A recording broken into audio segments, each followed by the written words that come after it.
But the one thing that competitor does not have is your people. So your company's culture is a more important selling tool than anything else you've got. So if you can get your people inside your organization talking better about work on a regular basis and sharing more of themselves and tying it back to the company somehow, you win.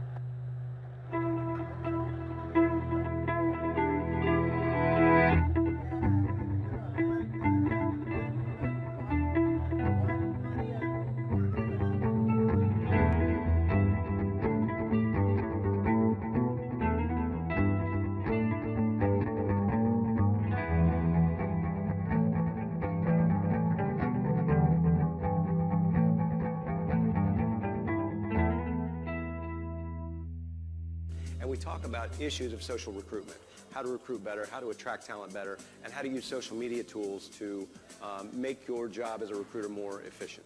We're going to talk a little bit about how we can each be better brand ambassadors and how we can show the people inside our companies and our clients' companies how to do that better as well. We realized we had a problem at one point.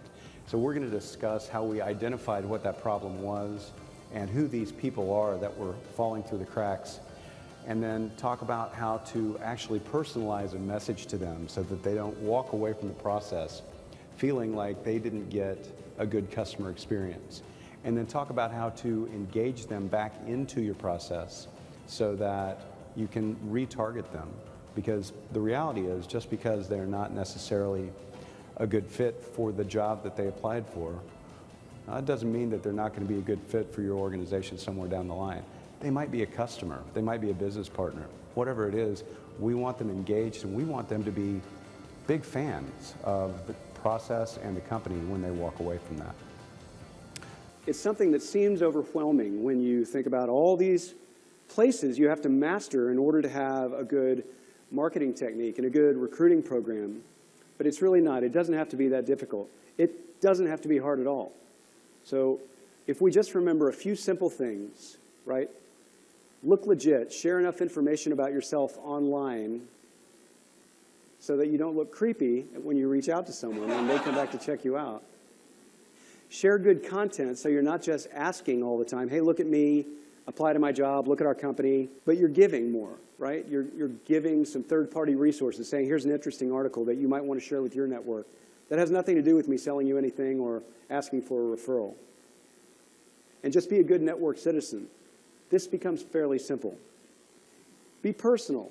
Don't be stuffy, okay? If your LinkedIn profile is you in a suit and there's very little other information about you, and I don't get any sense of the kind of person you are, to me that's actually creepy and I don't want to connect with you.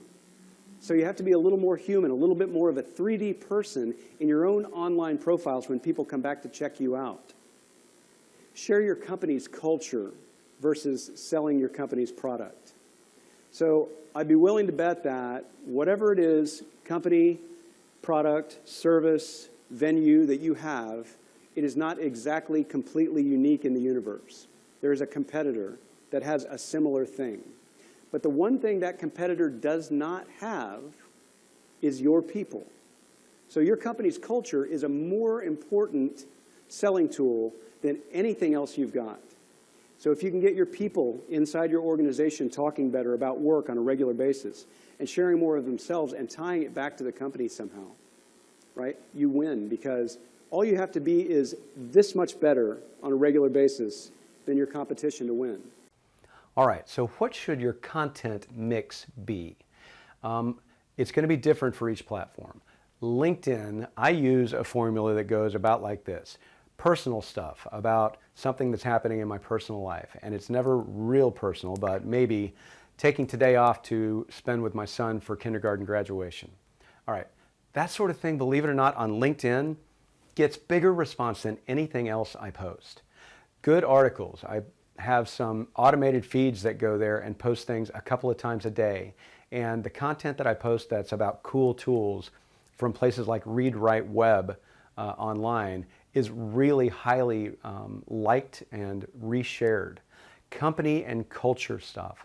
When I talk about who I'm with at a certain office location, talking about my clients or the people that I work with, and sort of share what it is that I do, what my work is, well, that gets people interacting with me in a different way and gets them thinking, I wonder how I could do some work with Craig.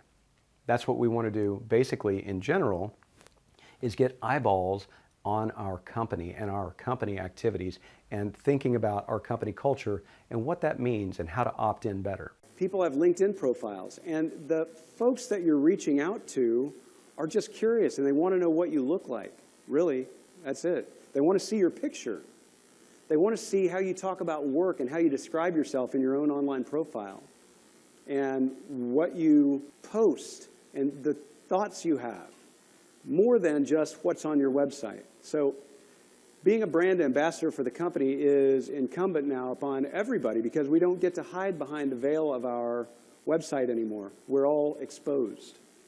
Instagram might be the best place online right now to paint a picture of your company's culture. And I'll tell you that I've worked with Taco Bell for many years, and I've worked with them on lots of mobile campaigns, and they are doing one of the best jobs of any company I've seen on Instagram and Pinterest. So they've got 411,000 followers on Instagram, and what they do here is post pictures of happy customers, their happy employees, and really paint a picture of their culture here on a regular basis. If you're going to do Instagram, it helps to know when you are effective at posting things there. So, thing is, if you don't have a very big network and you post something, nobody sees it. There are tools like Social Bro that'll show you how many people in your network are online at any given time.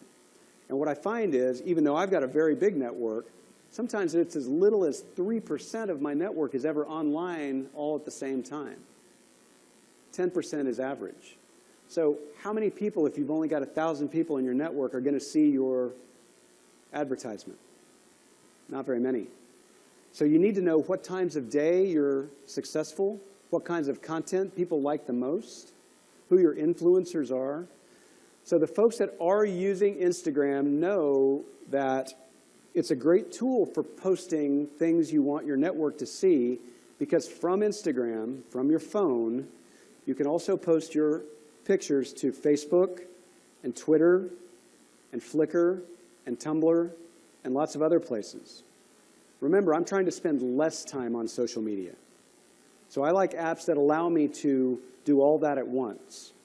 Also, Instagram gets high precedent in Facebook's news feed.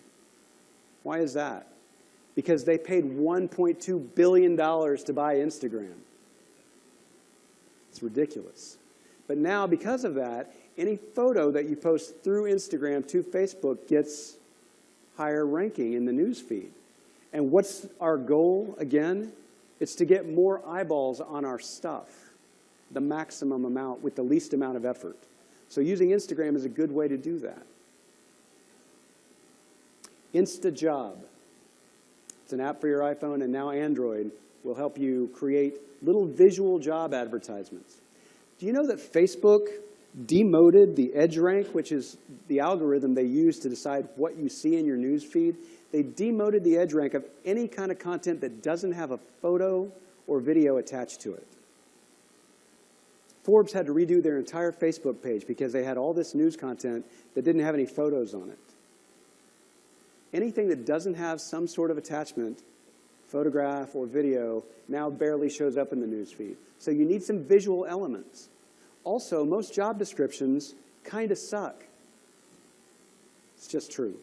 And so if you can put a visual element to it, do that. You can post it to Instagram. You can put a link in your description of what you're talking about to, hey, we're hiring, right? And blast it all over the place. It takes 2 minutes.